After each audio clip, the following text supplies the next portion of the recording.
And if you're afraid of the machines taking over, then you are ready for this episode of Discography Discussion. I am Joe, that is Dan, that is Geoff. It's time for Fear Factory. I think they're onto something, dude, about machines taking over because, like, I was talking to somebody the other day about a certain type of beer I liked, and, like, I was doing it, like, in person. Like, we were talking about beer, like, face-to-face. And then as soon as I got on Facebook, I had an ad for that specific type of beer. So that means your phone is eavesdropping on you? They're listening. But who's listening? In your case, it would be Apple. It would probably be Apple. And Google. But Facebook. I mean, they could all be run by, like... machines? Securitrons. Yeah, man. I'm voting for Complex. Because, you know, he took over the entire Toad Empire and then tried to take over the Aniverse. Possibly. Wow, so Fear Factory, this is a kind of a roller coaster. It's a roller coaster I like. It's a roller coaster that I liked at the beginning of it, and then I was like, fuck, I've already been through this corner. It's really fucking boring. Well, you know, there's roller coasters like The Boss at Six Flags St. Louis. Goes on and on forever and ever and beats the shit out of you. And then there's roller coasters like Mr. Freeze that it's a minute and a half, but you loved it. I like The Boss more than Mr. Freeze. Oh, The Boss beats the shit out of you. Yeah, so it's the great. Screaming Eagle would be Fear Factory in my eyes. No, that's Ministry because it's old and falling apart. Oh, wait, we're not doing that episode this week. Sorry. We'll get to that later. More to come on that. Fear Factory is an American metal band. And I say metal band because we're going to really get into whether or not they are actually an industrial band. I feel like this year's Industrial December should have been called Is It Industrial? December? ? It's definitely December because it's cold outside. Yes. You mean like we're asking December if the band is industrial? Yeah, I mean, because we did Mindless Self-Indulgence last week, and that really wasn't industrial. Pitch Shifter was kind of industrial. In Fear Factory, we're going to get into whether this is an industrial metal band or just a metal band. Well, before we start making decisions about Fear Factory, I'm going to take this time to say thank you to everyone for listening to the podcast. Thank you for listening and for subscribing. If you are not a subscriber, you can find everything Discography Discussion at discussmetal.com. We are on Spotify, Apple and Google Podcasts, TuneIn Radio, Stitcher, so if you have an Amazon Echo or a Google Home, you have no excuse. Ask it to play the latest episode of the Discography Discussion podcast, and it will. We're also on Facebook and on Twitter at Discuss Metal. Be sure to like, favorite, and subscribe. It really helps us out. It lets us know you're listening, and now Dan is going to tell us all about 5-star reviews. We love 5-star reviews here on Discography Discussion. There's machines that are running our entire world, and one day they're going to take over, but for right now, we actually have a little bit of control over them. The algorithms are coming. The algorithms are coming. Algorithms take a podcast, and it takes all their ratings and their reviews, and it puts them into, well, this little formula, and it tries to recommend those podcasts to other people that might like it, which is why we ask for ratings and reviews. If you like the show, send us a rating. You can even send us a rating if you don't like us. You could do that. And we'd still read it on the show. Speaking of things we're going to read on the show, we got an email from listener Ryan. He thought Geoff really wanted to know what was going on in the world of Sunny Day Real Estate. Oh, you see, I've been single dad all week and haven't had a chance to look at the news, and I see this up on my screen, and I'm about ready to kill Dave Grohl because he's a piece of shit. You want to just say it out loud? Dave Grohl is allegedly blocking the release of Sunny Day Real Estate's new album. He can go fuck himself. How is Dave Grohl stopping Sunny Day Real Estate from releasing a record? I have no idea. Nate Mendel, however you say it, is still in Foo Fighters, but William Goldsmith, I think he recorded, one track, and most of the stuff was live because Dave Grohl ended up recording over everything that William Goldsmith did in the studio because it wasn't machine-like enough for him. Why don't you go ahead and read this then? One of my favorite drummers, William Goldsmith, had this to say. Recently, by the way of objective ears, I have been reminded of the fact that the greatest Sunny Day Real Estate record ever made remains silenced, abandoned, and buried within the murkiest depths of Dave Grohl's sock drawer. It's both a shocking slap of reality and a swift kick in the balls. Gets harder to handle each time. Somehow, someday, something has to be done. The tragedy of it is literally manifesting into physical pain.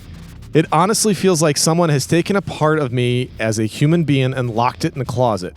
My wife looked at me this evening and said, I am starting to understand what's been haunting you for the past 6 years because it's starting to haunt me as well. This is not the first time I've had my voice taken from me, but now this music hasn't just been taken away from me anymore. Now it's being a takeaway from my children. Unforgivable.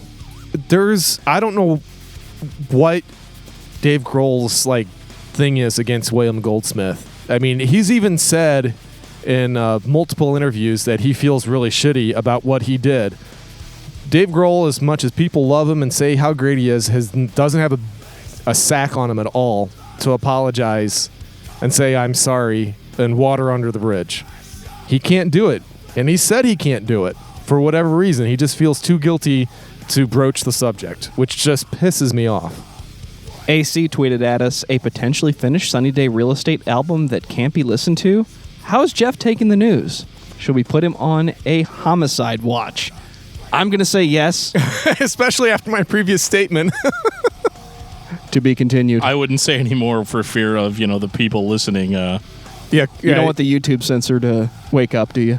The Securitron? Yeah, we don't want people to notify the robot known as Dave Grohl that I'm stopping his takeover of the universe. So, in reference to our Shadows Fall episode, Chris McCoy posted on Facebook, Brian Fair was at the Firebird for the Unearthed show. That's in St. Louis for anybody who's curious. He got up on stage and sang on Endless. Oh, sweet. Yeah, so that's cool. Not only is he there, but he's participating. Very cool. So how could you not, right?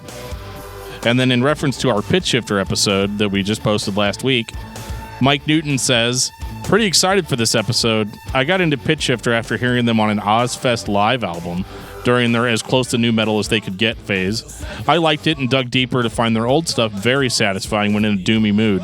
Great pick for the kickoff of Industrial December. We were one more episode closer to Fear Factory. It's happening, buddy. It's happening right now. Right now. I'm ready. Let's do this. Oh, and by the way, Sam Hayden was fucking awful. Thank God. Thank you very much. And if you remember, Mike was telling us a couple weeks ago that he was a fan of Glenn Danzig and he had never heard Sam Hayden. So I was a little interested to see if his viewpoint lined up with what we were throwing down on that. Looks like if enough people say it's shit, it's objectively true. I'm sure that there's enough Glenn Danzig in this world to counteract us. Because he's the greatest man ever and the greatest frontman ever. Is he? According to him, he is. Oh, okay, yeah. I thought that was Dave Grohl. Well, speaking of people that think that they are geniuses, let's get into Fear Factory. Oh, yeah, he's a little full of himself at times. Burton Bell. Tell me about Fear Factory. Well, Fear Factory formed in, sometime in the early 90s. They formed in 1989, to be completely exact. They were called Ulceration when they started, which is actually a really cool name. Yeah, it is very cool. What are you listening to? Fear Factory? Oh, yeah? Oh, well, check out this other band called Ulceration. Dude, with the way the ulcers are going for me right now, I would listen to that shit. Yeah. We might get Jeff's real review of Dave Grohl and Sunny Day Real Estate. But for some reason, they weren't okay with Ulceration, so they changed their name to Fear Factory because there was literally a factory by them that was, quote, scary. I wish I could make this up, but that is how the name Fear Factory came about. I kind of find it interesting that their guitarist, Dino, used to be in a band called the Douche Lords. I'm going to get into that a little bit later because it sounds like the band that he should have been in. Yeah. For sure. I was going to say, I was thinking you'd be pissed off. You're like, damn it, how come I wasn't in that band? I don't know why we didn't call the podcast the Douche Lords. We didn't want to be literal. Right. We didn't, yeah. It's a little too on the nose, isn't it? But anyway, Dino Cazares and Burton C. Bell created Fear Factory back in the day. And they were basically like a death metal band. For all intents and purposes, they were a death metal band. Now, they really weren't throwing down like Florida death metal or Cannibal Corpse type stuff, which is unfortunate. Everybody should do that, right? And everybody did all through the 90s, so I really can't complain. Yeah, especially since you're fresh off the Cannibal Corpse show. Yeah, I did see Cannibal Corpse last week, and that was a lot of fun. I couldn't make it, unfortunately. I thought Corpse Grinder's head was literally going to fly off of his shoulders. Fear Factory, though, they were... we already talked about how they were a death metal band. In 1991, they actually recorded their first recordings ever with famed producer Ross Robinson, which is interesting because he really wasn't a big deal yet. When did Ross Robinson become a big deal? Like on the first Korn album? It would have been the first Korn or Life is Peachy when people started to notice what Ross Robinson did as far as how he recorded bands and how he interacted with people in the studio.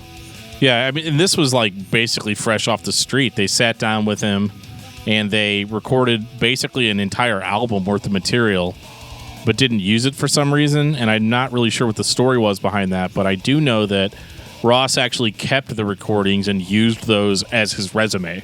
So I didn't realize that was done in Blackie Lawless's studio. That's pretty fucking cool. Yeah. I mean, it all sounded good. Yeah, it sounded really good. And like, and I know we're going back into the 80s, but Blackie Lawless was the frontman of a band named Wasp. Yeah. And they were kind of like some of the original bad boys of the early 80s.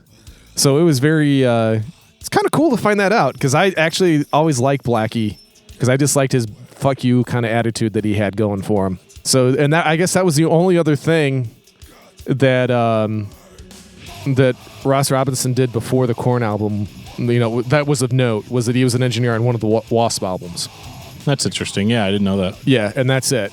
I think he did. What was out before Korn's self-titled? They had something else before that. Niedermeyer's Mind. Yeah, that's what it is. Okay, so I remember it being something weird. Yeah, I'm like, that's a very famous last name in hockey. Well, to get back on track, they didn't use this recording, but it just kind of sat there. And I guess Ross was like pimping it out to people. But they decided to re-record the album in 1992 with a different producer, and that was with Colin Richardson.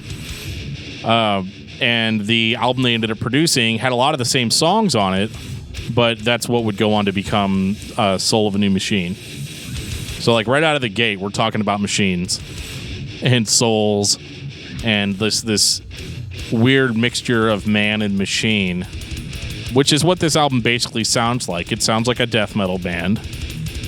And unlike a band like Godflesh or Pitch Shifter like we talked about earlier, this was not like slow doomy stuff. This was like straight ahead, really fast, aggressive shit. Yeah, it is. And I love this Fear Factory album. Yeah, this is surprising because I hadn't heard this I was still in high school, so it's been a while. 2 decades plus. Yeah, I mean, it's extremely aggressive. It has industrial elements. It has a lot of samples going on. And Burton's death metal vocals are pretty top-notch. Yeah, they're pretty sick, I'd have to say. Yeah, like he really knocks it out of the park with these. But the coolest thing, the most notable thing, is he also did cleans, which you really didn't hear in death metal albums in the early 90s. Like, he had a nice, clean, smooth singing voice, and he had that from the beginning. Yeah, it was pretty. Like, this is before the Corey Taylors of the world would come along and, you know, sweep us off our collective feet. Well, I know that Fear Factory has been a big influence on Slipknot, so maybe could that be part of it? Yeah, I think that's a lot of it. I think that Burton sounds really good on this release. Yeah, I think it's actually vocally, surprisingly, this early on, it's one of his best, in my opinion. Well, and the riffing is like really killer and really interesting and really memorable. And this is a long record, dude. It's like at least an hour. Yeah, I can't remember how long it is, but it is. In a world where we're used to 30-minute albums. 55 minutes and 14 seconds. It's thrash metal returns. Yeah, I mean, it's a long one for sure, but totally worth it. It's probably in my top 2 Fear Factory releases. Just because, again, I've heard way worse debut albums than this. And this was out of the gate just fantastic. Yeah, I'm glad you said that you thought it was in your top 2. Especially as we get closer to what I know is your number 1. Yeah. Because when I said earlier that I thought that your number 1 was at least in the top 2, that's because this album is either 1A or 1B for me when it comes to Fear Factory. And it's mainly because I was just like, I can't didn't realize how fucking brutal he was right out of the gate. This is one hell of a way to, appear on the scene and say, "Here we are, motherfuckers." This is Yeah, it is one hell of an introduction. yeah. For it the is. rest of us, the introduction was Demanufacture. You're not wrong, Joe. This was the first Fear Factory album a lot of people heard. Is this industrial? A little Ish. bit. It has the elements. It has the out-in-front mechanical sounding synthesizers of the early to mid-90s. Beyond that, it's a straight... I wouldn't call it death metal. There's too much baritone for it to be death metal. Not on Demanufacture. They had started moving away from that. Yeah, which is a shame in my opinion. They started hitting more like groovy, thrashy kind of stuff. Which makes sense for the time period. Right, it does. It's like proto-nu metal, Right.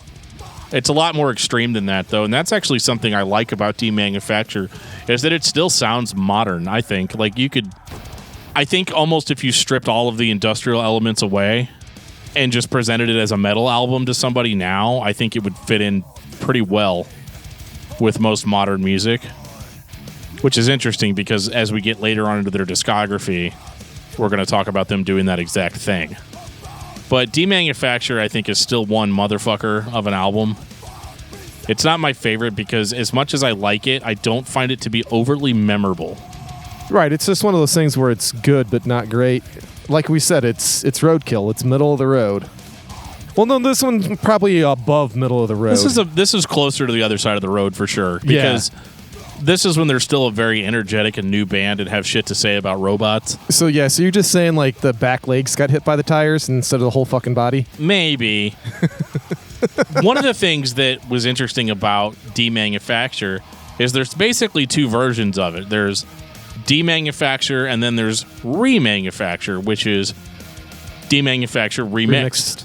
And that one is a lot more industrial. Yes. Do you think that might have been why they were labeled so heavily as an industrial band? Because I feel like most people's first exposure was the remix. I think Fear Factory hit the mainstream with their more industrial sound and that remix. I think it was a happy accident. No, I think the reason why they get labeled as industrial is one song and one song alone. And it's not even a song of their own. Oh, Cars? Yeah, it's Cars. Cars is absolutely the reason why they get labeled as an industrial band. Well, I don't think that's entirely true, though, because Soul of a New Machine was very industrial. I'm just saying, we're talking about the masses. We're not talking about fans. For the masses, like, what is the most popular song Fear Factory's ever done? It's not a song of their own. It's Cars. Well, Linchpin's pretty popular. But for like mainstream, like non-metal fans, that's what I was talking about with the remix album, was that it was so different than what the band actually sounded like, and it's actually a little bit more interesting. Right. Like, I've heard people say that like the remix is more interesting than the original product. And that's a problem with Fear Factory because I feel like a lot of people would describe the band as boring. Like 100% technically sound and good at what they do, but for some reason, whenever you remix it, it becomes more compelling. And I think for the mainstream audience, they thought the remix was what Fear Factory sounded like. That's kind of the same thing that happened to Bush. It was all about Machine Head and Glycerin, and then there was this movie, and they remixed Mouth and made it industrial, and that became Bush to a lot of people. I remember that, yeah. And it is a far superior version of the song. I'm sorry. Razorblade Suitcase is my favorite boring album. But we could save that for one of our non-metal discussions. We could talk about Bush, right? I don't know, man. I kind of feel like Bush is kind of obsolete at this point. Kind of like Fear Factory's third album. Fear Factory's third album, obsolete. All right, I got to say one thing real quick because it's stuck in my head. Okay. Because we were talking about like people who got completely pigeonholed as one thing when they're definitely not that. Talking about stuff like that is Susan Vega, Tom's Diner. Oh, yeah. Yeah. Because I agree with that. Because that was an a cappella song. Yeah. Okay. That she released at an end of the album. And a couple of DJs got a hold of it and put beats underneath it. And it became this massive hit. And that's like absolutely nothing that she is. So I'm sorry, I just had to throw that out there because it was like screaming to get out of my brain. All right, let's move on to obsolete. Just Ladies like and Joe gentlemen, wanted. ADHD Geoff just showed up and had to say something. Obsolete is like Demanufacture, but with better songwriting. Like, they're taking all these elements that they've had since the beginning. Even by album 3, Fear Factory had a grab bag of elements that make up Fear Factory. Machine-like, almost industrial-sounding drumming, percussive guitars, aggressive vocals, and extraordinarily smooth vocals. That is the Fear Factory grab bag of elements. They had all of this in the beginning. They didn't develop it over time. They had that on the very first album. Yep. I feel like Obsolete was whenever they took all those grab bag elements and put them in place, and it worked really well, and they crafted really good songs out of it. This is essentially when the standard was set for what is a Fear Factory song or what is a Fear Factory album. They're another example of a band that hit their stride and didn't change. Not really. I'm not upset or annoyed by it. They're just another band. It doesn't matter what album I grab, I'm going to enjoy it. Yeah, this is my 1B. Obsolete is. It is it's a very complete album. I'm normally not a big new metal guy, and it's got like hints. You can tell they're starting to go that way on this. It's proto-new metal, yeah. Yeah. And I actually like that style for them. It works. I think it works very well for them. It's where all their memorability is. When you don't have the new metal elements in Fear Factory, they are basically a boring band. Yeah, it's just some dude that watched Terminator 2 too many times. Right. And I know one of the reasons you like Obsolete, Geoff, is because it's a concept album. Yes. And the concept is actually pretty compelling. I'm not going to go through the entire thing here because that would take an hour at least. But it's the future. Machines have taken over. Society's crumbling. Yada, yada, yada. There's this big ripped dude called Edgecrusher, who is our main character. And Edgecrusher works tirelessly to bring down the machine and has a lot of self-reflection. There's a lot to it. If you want to hear more about it, I would just go read the lyrics or read the liner notes, because there's actually they set up the scene before each song, which is really cool. Like there'll be a page, like a couple of paragraphs describing the scene like a movie script. And that's actually a lot of fun. Yeah, I enjoyed myself on this one. Like you said, I do like concept albums, and that's because I'm an old school album listener. I'm a start to finish kind of guy. And this was a pretty easy album to listen to from start to finish. Dude, that song Edgecrusher, though, is beast. Oh my god. It's definitely my number one Fear Factory song. Is it now? It really is. And it's weird. It's devoid of clean vocals, which everybody loves about Fear Factory. Oh my god, the clean vocals, they're so great. And they are. Like, objectively, they are. I just don't like them for some reason. His cleans they're antiseptic. Yeah. They're devoid of emotion, and I think that this probably is by design, because we're talking about man and machine and everything with machine. I wonder if that's what he is thinking to himself, like the harsh vocals is humanity and the clean vocals is the robot. It's all monotone and it's always the same.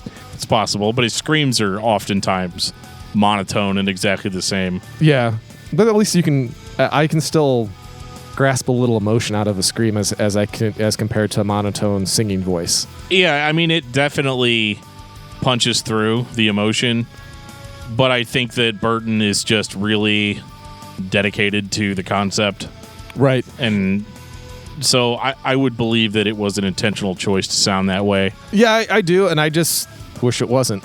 I mean, some people love his clean vocals. For whatever reason, I don't hate them. I'm not I'm not hearing it and I'm pissed off whenever he starts singing. I thought he sounded really good on Soul of a New Machine. And on this album, I think he sounds really good too. But man, that song Edgecrusher is just some of their most memorable riffing. And it's the closest thing they really have to a single, because it's just so in your face. You can see this shit just tearing things up on Headbangers Ball.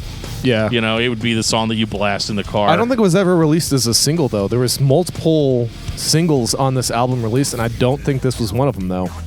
Well, obviously they made a mistake. Yeah, well, that's kind of what I'm getting at is I do think it's a mistake. I think it was more the radio-friendly stuff that got released instead of the stuff that would show up on a Headbangers Ball with Ricky Rackman. I'm a fan of his vocals, not for how they sound or what he does with them, because he doesn't really do a lot. It's more about what he gets away with not doing. You'll hear music critics, not us, never us, talk about the vocalist is devoid of life and doesn't have any emotion in their performance, or they have too much. People talk about Freddie Mercury because of how expressive he was and how much emotion he put into his music. He was, technically speaking, a baritone. But then Fear Factory, you have this smooth delivery, and they get away with it. It's kind of the same mindset of Claudio Sanchez gets away with sounding like that. Like a 3-year-old girl? 3? Try 5. I don't give him a free pass, because I have to say that when it's all when you look at the entire discography of theirs, what brings it down for me besides the more of the same, it's the clean vocals. That's probably my least favorite of everything that I hear on their discography is the clean vocals.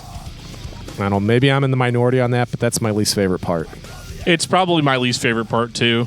I take a little bit of issue with the drumming, but I don't know. Yeah, the desire to sound like a drum machine. Yeah, the drumming bothers me a little bit. Yeah, so you know who else likes sounding like a drum machine? Who's that? Dave Grohl. Oh, well, okay, let's...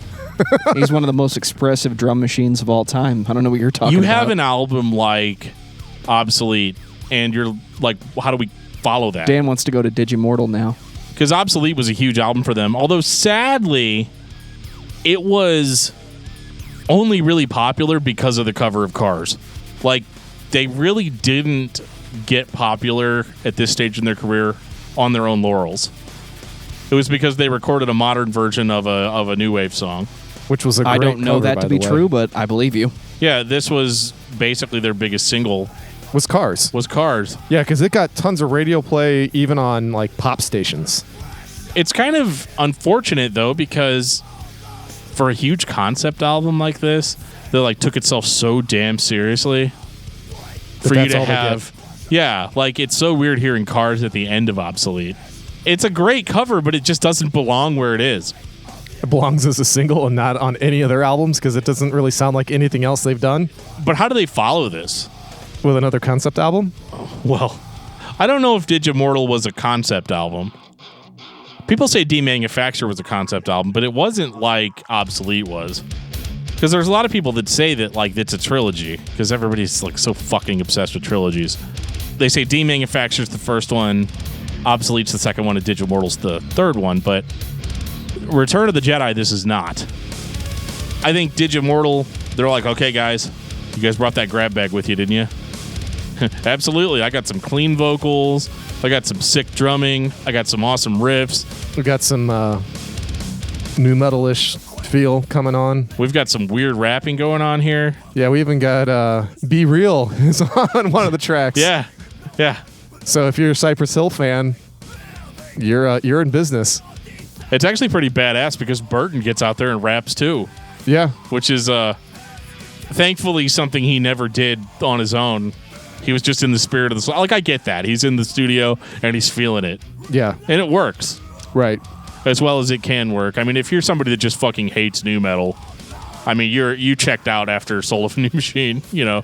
Yeah, but that's the weird thing is that I am normally that guy that checks out. But this works for me for whatever reason. But now you're on a podcast, you don't have a choice. No, it's not even that. I get full right to, shit on an album if I don't like it, right. Which I will absolutely do later in this episode. Maybe multiple times. I'm gonna have a dysentery or some shit. I was gonna ask Joe. We need to start doing mulligans. Like each of us get like 3 mulligans for the whole year, and we get to be like, this album was a hard pass for me. That might be a welcome change in 2019. Everybody gets 3 chances to just back out of the conversation. What do we call it? We'll call it the... We call it I Jeffed It. No. I'm trying to remember what that shitty Korn album was called. Life is Peachy. No, not that one. Korn 3. Remember who you there's are. There's a few shitty Korn albums. Untouchable. Just kidding. No, it's the one with I can't say that word. With that, guy that, was on it that Joe won't let me say the name of.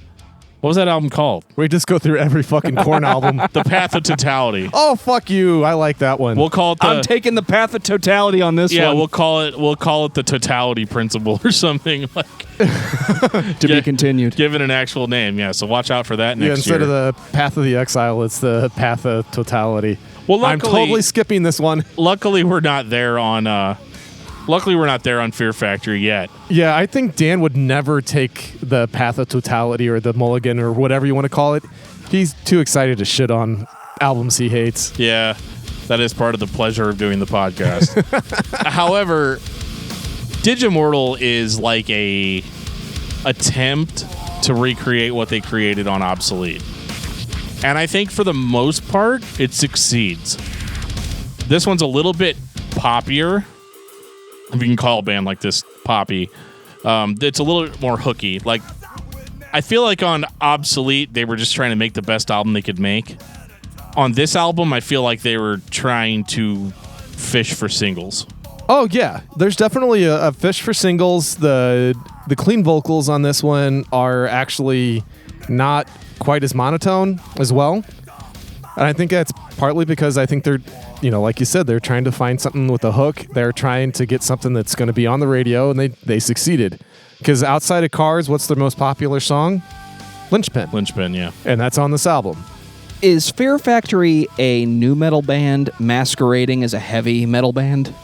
I think they're a heavy metal band at their core with nu metal elements. Yes. And I think most of those elements can be blamed on the times. And they just never let it go? They did stick with it for quite a while. Yeah. I like it. I've just always been curious about it. I know people that like nu metal and they like death metal. And for whatever reason, they don't like Fear Factory. Yeah, it's kind of weird. Yeah, because it's funny that you say that, because I'm kind of the opposite. I'm not a big nu metal fan, but I like these Fear Factory records. And they have, enough nu metal elements on it that, like this. I think this one you could really say is strict, It's their most nu metal. Yeah, this is a nu metal album in my opinion. And they actually got a lot of shit for that because everybody hates nu metal for some reason.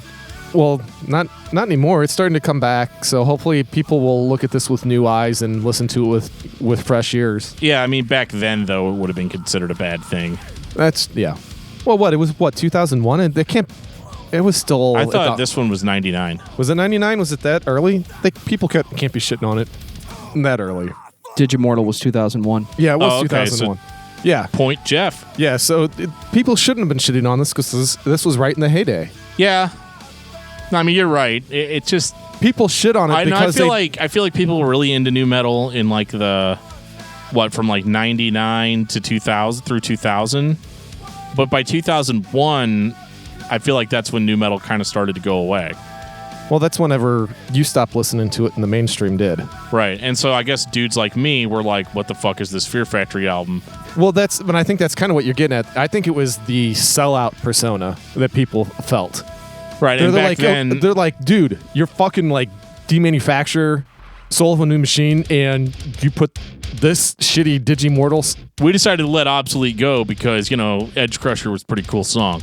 But like... Yeah, I think that's really what's going down here is that it's just like that backlash of, hey, you're just trying to sell what's popular right now. But I think it actually fits pretty well for them. And as I've been saying... This all still came from the same grab bag of elements that created the other albums. Right. It was just more of it. Right. Certain elements on this one. So we did 2 cups of nu metal instead of instead of a 2/3 cup or whatever. And I don't think they're doing anything that they haven't already done before, really. But I thought Digimortal was pretty good. I don't like it as much as Obsolete because that record is just so over the top as far as the concept goes and really drilling it into your head.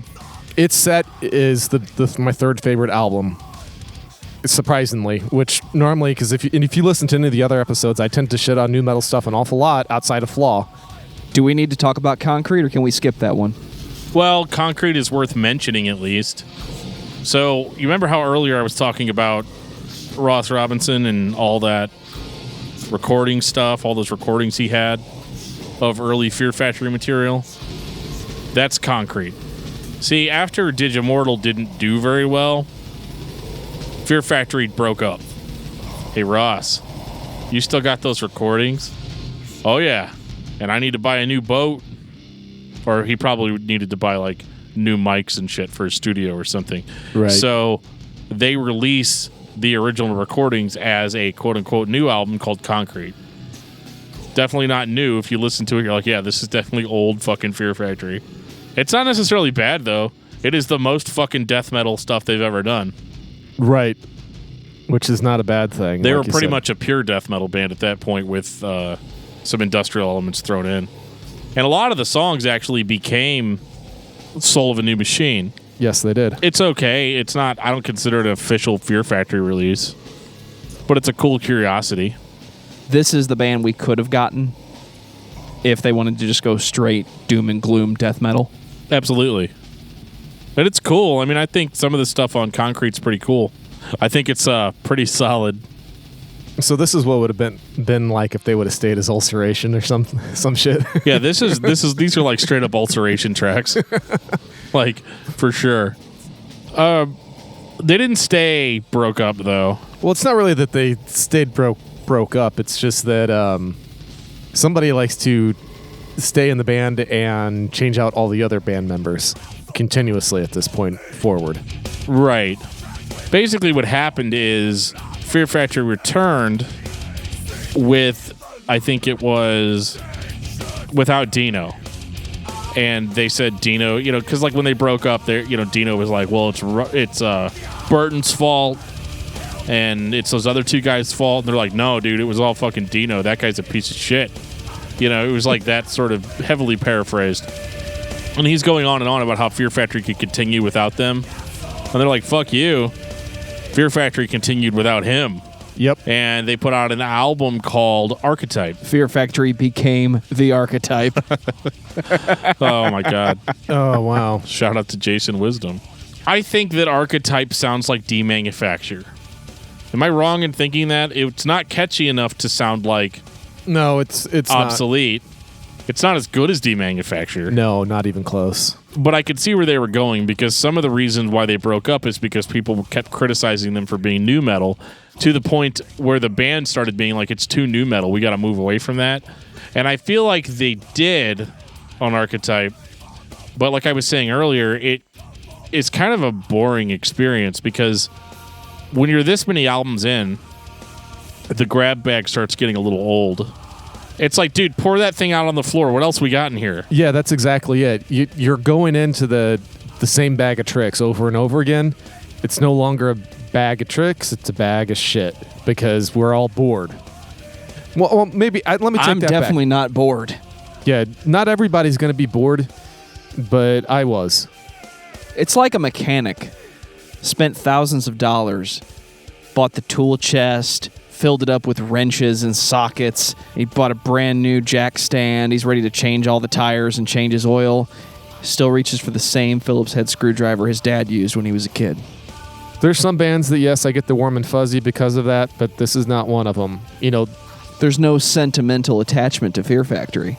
Well, there's not that. Correct, there's not that. But the other thing, too, like when you take into their subject material and then the fact that they're supposed to be industrial metal, part of, in my mind, being industrial metal is that you're futuristic and experimental at times. And I really don't get a whole lot of that from them. And so it just kind of becomes stale for me. What makes this band industrial on this record? Oh, this is just straight metal. Yeah, it's just they are not. I don't ever think that you could consciously call them an industrial metal band. They might have some industrial metal albums, but they're just a straight up metal band that they've kind of like dipped their toes in a few different things, but I don't think they just like outside of like their early death metal stuff really jump headlong into one particular style. Well, Geoff, nothing you say matters to them. So I just want you to realize that right off the bat. Okay. That was like their tough guy song, you know? I remember seeing the video for it. They're like standing in a fucking industrial complex and like screaming that they don't give a fuck about what we think. But they clearly do because they didn't make Digimortal Part 2. Which I actually think they should have. Yeah, I think that would have been smart. I mean, think about it. Like, at this point, if the band had continued from the Digimortal sound, we would have, like, smooth, soulful pop albums from Fear Factory, and they'd probably be great. Yeah. That's like some Earth 2 shit. Now I just want to go see Tim Curry in Earth 2. I know it's a different Earth 2, but... Yeah, it's okay. But that's the Earth 2 I'm thinking of right now. But this is a Fear Factory album that you can buy and you can listen to, and it sounds good. If you're a diehard Fear Factory fan, this is good. This is technically sound. It's proficient. It's, I know there's such a negative connotation when I say proficient now, but I really mean that, though. It is a perfectly serviceable Fear Factory album, and I'm sure people that were fans of the band were really behind this when it came out. I think all the elements are there, but that's also kind of the problem with it, is that they were a band that was progressing, and now all of a sudden they've rewound a couple of notches. And, you know, everybody's done that. I mean, Napalm Death did that. Cannibal Corpse did it every album, I think we decided. Yep. Like, they just decided that, like, oh, we got to do what the fans want for this album, and then we'll put our fans first and ourselves second. In that particular scenario, it's respectable. But it's going to become a huge problem as we go on. Yeah, so what, the next one's Transgression, right? I think so, man. All these albums sound the same. Yeah, that's the problem. It's like I'm colorblind. All the shit is all the same. It's weird too because Dino would have told you that he was a prominent songwriter, but this doesn't really sound that different than the stuff he was on. You know who did produce this album? Our friend Toby Wright. The man. The man. The myth. The legend. The actual right man. He's always right. And that's all that matters. Fuck the Wright brothers. Toby Wright. I think that's why the hooks are so good on this one. I did think that the clean vocals were better produced here than they had ever been. I think he sounds pretty good on these. And it's weird, too, because the nu metal's back, too. They've been produced a little bit, his vocals. They have been produced by greatness. Yes, but I think that's actually a good thing. It's like I almost think they kind of shied away from it before. Well, I think they went into the studio thinking like, yeah, man, we left this nu metal stuff behind us. And Toby Wright's like, do you want this to sound like some weird idealized thing, or do you want it to sound good? We want to make money. That's all we care about. That may have been great. exactly what he said, now that I think about it. Honestly, I could see him saying that. Like, it just, you know, having talked to Toby Wright now, like, in person, I can definitely see those interactions, like, play out in my head, where he's like, do you want this to sound like what the fans want, or do you want this to sound good? How about new fans? How about more record sales? How about I actually get paid by you guys and not the record label this time? You know, I could see all of these conversations happening. I think this is a better album than Archetype, but a lot of the problems that I lobbied against Archetype are also on this record. It's a little too samey sounding.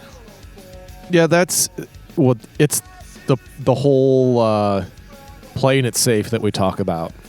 But that's, you know, to a certain extent that's okay, but when you're playing it safe is not to, well, in our opinion, a good safe, say like Cannibal Corpse. I know we keep going back to that, but it was the same shit over and over again, but that shit was so fucking good. It was compelling enough on its own. Right. This, you know, what they have going for them just isn't quite enough to get into the good category to where when you keep going to the well, that it's, you know, they need to, you know, expand a little bit like they used to do, because that's what made them good in my opinion back then. Well, and I think if Archetype is obsolete, Transgression is Digimortal. You know, and I don't think Archetype even holds a candle to obsolete, but for comparison's sake, this was we're fishing for hits. We're fishing for singles now. Yeah, catchy. Yeah, some and hooks, and honestly, I appreciated that more on this record because I didn't want another Fear Factory album that sounds the same. You know, anytime I want to hear a Fear Factory album that sounds like classic Fear Factory, nothing's stopping me from putting in Demanufacture and listening to it. Nothing at all. So, like, I don't necessarily need a new album to be that again. And this record was a little bit catchier, and I think it's the better of the two. Oh, it is. But talking about playing it safe for just one moment longer, if what you're creating is good, what exactly does playing it safe mean? I think of Between the Buried and Me when they put out Colors, and then they put out The Great Misdirect. On one hand, that's playing it safe. You attempted to do the exact same thing again. What you could have done was make another Alaska, which for those that haven't heard those records, Colors was kind of a concept composition and Alaska was just an album of songs. I would say playing it safe would be doing the exact same thing again. And they did, and it wasn't as good. And that's a bad example because that record actually is good, except for Swim to the Moon. Another example of that is Cannibal Corpse. Is Cannibal Corpse our band of the year? they might. Not Can we even just? close. Can we Well, just? I don't know. For me and Geoff, it's pretty strong. Yeah, for Dan and I think it's pretty damn close. Maybe we'll throw out an episode at the end of the year, like a real short thing, talking about what we think the best bands we covered this year were. Oh, I think it's a great idea. I think that would be fun to do. Yeah, because Send us a tweet if you want us to do that. Yeah, stay tuned. the one thing I'm gonna have to give one more shout out for Transgression. They cover a song that I thoroughly enjoy, Millennium by Killing Joke. Gee, what a shock! And Geoff talking about Killing Joke again. If it was any other band, I would tell you to get out of my house. This is really weird at this point in the band's history. So they released Transgression. It's a pretty good album, and I feel like they were starting to get back to where they were before. But then the band went on hiatus, and this is where it gets weird. So, like, Dino was not on the last two albums. On this album, Dino's back. And he brought a special guest with him. And the other two guys are gone.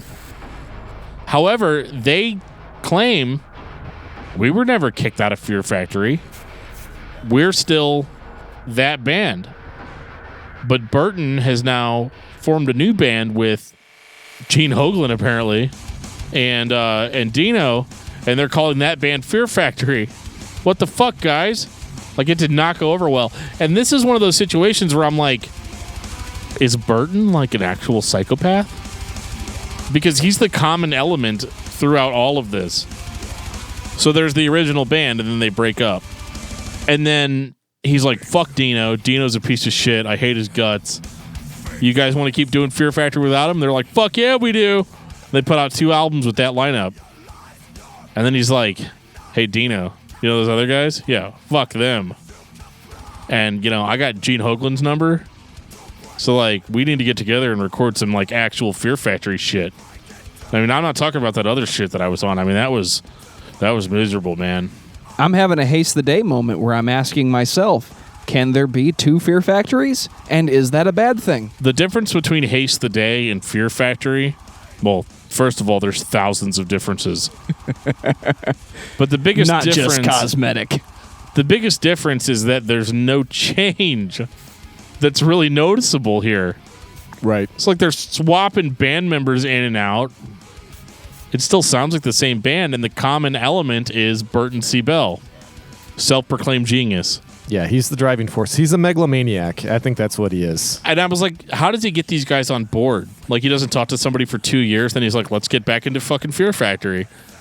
Like, does he make, like, the best barbecue? Like, does he call up the dudes and he's like, hey, man, Dino, he's a piece of shit or whatever, but, like, I got these pork steaks. And you guys know my secret ingredient on pork steaks, right? You know, and then, you know, when these guys are like, oh, man, let's do it. It's like Burton C. Bell throws an annual barbecue every year. And whoever shows up to the barbecue is on the next Fear Factory record. Like, it's hard not to see it that way. Can I be the guy that invited Gene Hoglan to the barbecue? Somebody invited Gene Hoglan to the barbecue. He heard through the grapevine that this was like literally the best pork steaks he was ever going to eat. And he was like, well, I'm in like 10,000 other bands, but I guess I'll make time for Fear Factory. And it was good. And actually, the weird thing about the album that they produced, which was called Mechanized, because at this point, their album titles are like self-parody. I mean, I gotta admit, man, the drumming is on point. Yeah, it's fucking Gene Hoglan. I mean, I don't know what else to say, really. The man sounds more precise than a machine. Like, he makes the machine sound like a man. Maybe that's the whole point. Whoa. We're not talking about Nine Inch Nails yet. Yeah, my mind is blown. He's the man behind the machine, kind of like how he controls the Matrix. Yeah. So everybody's favorite psychopath, Burton C. Bell, is, again, behind the helm. And you got Gene Hoglan and Dino, and you got a new album called Mechanized. But, like, guys, does Mechanized sound like a different band? It could be the production. It could be that the opening track is a little more genty than previous records and a little less nu metal. It could be that Gene Hoglan is doing exactly what he does. For me, it's not different as much as I know it's different people, so I'm fooling myself into thinking that it's something different.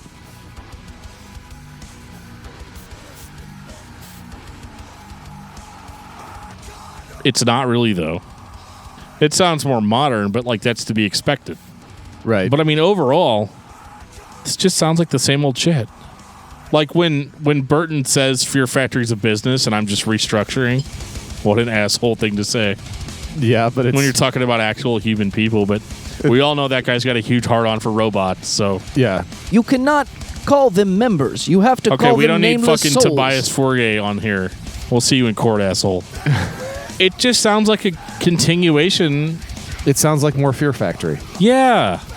And again, it's not bad. It's on point. I mean, obviously, who's going to be like, I don't know, man, those drums, though, when Gene Hoglan's behind the kit, right? Like, nobody's going to say that. Yeah, I think part of my problem, I'm enough of a Hoglan fanboy that I'm like, okay, I like this one more. Well, if Dino's back, I guess I just expected to hear more of him in the sense of, like, was he what made Obsolete sound so unique? Well, he did a lot of composition early on. That much I do know. Actually, I'm having to cheat. It says that Caceres and Hoglan actually composed all of this, and Burton just wrote the lyrics. Well, I mean, that's what a vocalist does. You do the least amount of work, and you're the face of the band. Take that, motherfuckers! It's a great position to be in, vocalist. It seems like you're talking from experience there, Dan. I don't know what you're talking about. Why don't you tell me about it? Well, don't even get me started on guitar players and drummers. Yeesh. Especially and whenever producers people... and engineers and basically the guy that does everything. Yeah, because he thinks he knows everything. It's not that I think I know everything, it's that I have the power to make my thoughts into reality. I guess my question is, was the band that put out the last two albums trying to emulate Dino's writing style? Or was he not as influential as he composed advertised? I think that Burton had a vision, and people have to compose to his vision. That's my initial thought. Like, Burton shows up with the grab bag and is like, look, you can use whatever's in this bag. If you use anything else, robots are going to fucking burn your house down. Right. Maybe they actually dumped out the bag and they found Gene Hoglan in the bottom of it. Don't make me get out Smasher Devourer. He's going to come after you and kill you if you don't use what's in this bag. Yeah. Also, try this pork steak. Because I think, because Caceres did a lot of the composition, but Burton was still, or at least on multiple albums, had his hands in the actual production of it. Yeah, I mean, it says he just wrote the lyrics, but I feel like... Well, on this one he does, but on some of the other, if you go back and look at some of the other liner notes... It was a collaborative effort. Well, no, it'll show, like, he was... Like a principal songwriter? Well, no, he was producer. Oh, well, okay. That's what I'm trying to say. So even if you're Caceres and Hoglan and you are doing the production, or the composition, it's not going to matter if you don't have the final say, because that's what the production is. You see what I'm getting at? Yeah, I feel you. And I think that's more of why there's an overlying similarity in all the tones, even if all the other members are different. If Burton's got his hands in the production aspect of it, even if he isn't credited on some of the albums, but yet credited on others as a producer, I think there's a sneaking suspicion that you can say that he has his hands in production across the board. I think I'm pretty comfortable in saying that. It is his vision at the end of the day. I really do believe that. It has to be. If you're the only common thread, right? Like it just has to be that way. It's interesting too, because then they put out the Industrialist, not right after, but this one kind of suffers from the last two albums, in that it's a new album, but it's just another Fear Factory album. If you love Fear Factory and they're your favorite band, it's fine. However, when you have to listen to all their fucking albums in 1 week, it gets a little monotone. Everything starts kind of running together. And that's how I feel about the Industrialist, is that, like... It's another Fear Factory album. It's another Fear Factory album, and it's fine. It's totally fine. But it doesn't push the band forward. Well, there is one thing different, I believe, on this one. I think all the drums are programmed on this album. Are they? Yeah. I don't think it's an actual drummer on this one. I'll have to double check the liner notes on this one, so I could be wrong. So if there's anybody out there that knows better than I do, because I'm just trying to pull from memory, but I'm almost positive that Caceres and I can't remember the other, there's somebody else that helped with the drum programming and the drum writing on this, but I don't think was actual drummer on this. Yeah, there's no drummer listed. Okay, so they got Gene Hoglan for one album, and I tell you what, the man is better than the Machine. The Machine's all right. I don't think it sounded different enough to not sound like the other Fear Factory albums. If I want to be a fanboy, okay. I mean, you love Gene Hoglan. It's fine. You can write him a love letter. You can send him some chocolates in a heart-shaped box. Well, I was going to send him my underwear with the love letter, but okay. You can do that and make it edible underwear. That's even better. Everybody's got to eat. Gene Hoglan, and he's a big guy. He likes to eat. Yeah, Gene Hoglan. That sounds great. What's irritating is that sound? Did you guys hear that? Oh shit! He's just activated Smasher Devour. It's weird that Dino. Somebody asked her, like, "Hey, we've been watching you guys play live. It's really cool, but like, you guys never play anything off of Archetype. Why not?" He was like, "Oh, those two albums, they don't count. They're not real Fear Factory albums." Like, that's the type of animosity we're looking at here. And again, like, I feel like this is all like pork steaks related somehow. Like, Dino said it, but I still feel like it's all Burton's fault. Hey, do you guys want to come to my barbecue on Saturday?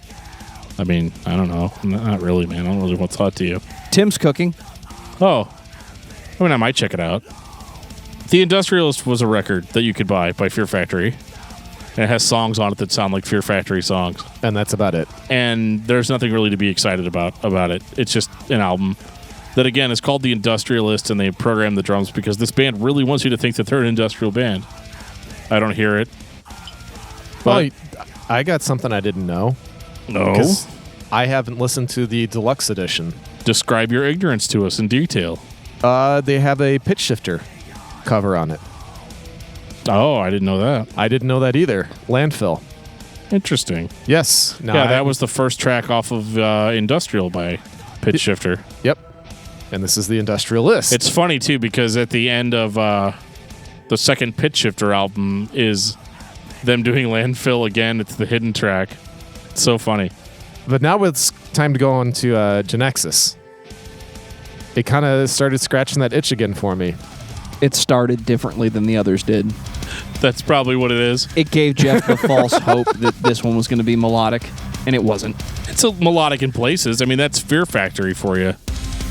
For as cold and industrial and machine-like as they want to appear, they're no Meshuggah as far as sounding like robots goes. I think you're actually hitting on something there, because especially the first track gets you a little bit of a Meshuggah feel, and maybe that's why I got excited. I just feel like Meshuggah is just better at that emotionless sound. Because for as much as Fear Factory wants us to believe that they are machines or that they like to fuck machines or something like that, it's still too emotional and human. And maybe that's not the point, but like there's other times where we've defended it and said that it was the point.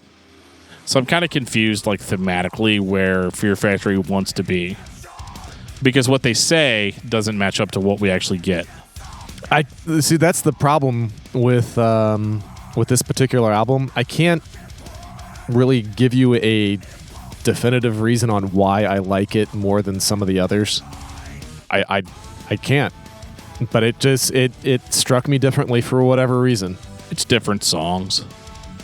And it all sounds the same, really. But who knows? This one might have had a hook on it that you liked more than you heard on the last album. That's the whole thing. There's nothing wrong with this. It is absolutely serviceable as a Fear Factory record. And fans of the band that love this sound have nothing to complain about.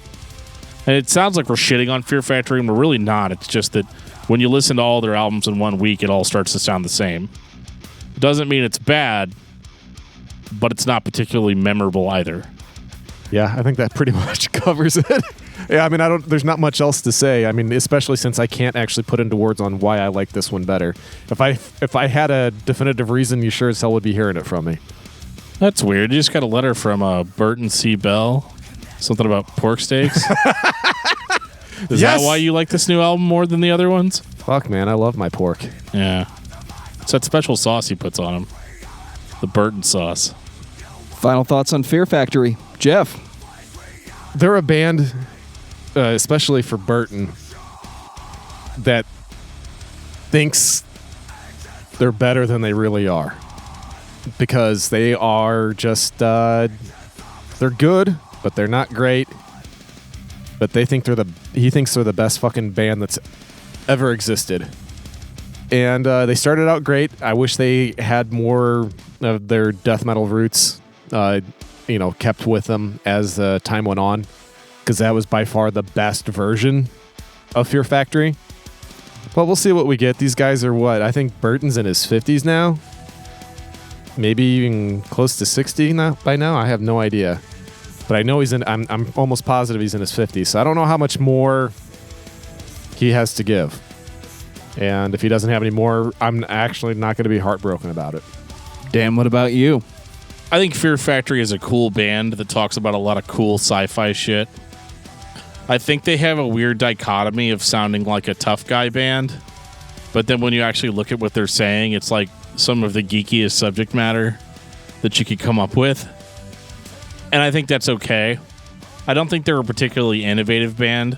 I think the meat of Fear Factory lies in the lyrical content more than anything else. I think it is very future thinking and very sci-fi. And that's what I like about it the most, even when the music isn't compelling enough to support some of it. I don't think Fear Factory is anybody's favorite band, but they are a band that the metal masses can enjoy. There are elements of death metal, thrash metal, nu metal, a little bit of djent later on, melodic metal all throughout, and the guy's got a sweet baritone singing voice. I don't really think they set the bar for anybody, but they exist alongside all these other bands that you like. If you've never listened to Fear Factory, I'm surprised. I think Fear Factory is a band that everyone has heard, but not everybody knows what band it is. Any record that you pick up by them is going to be worth listening to.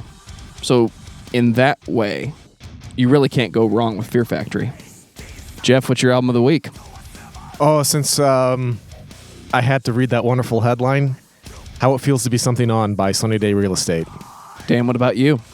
I'm going to go with The Tide and Its Takers by 36 Crazy Fists. For me, it's the self-titled Deftones. Good choice. That's a good one.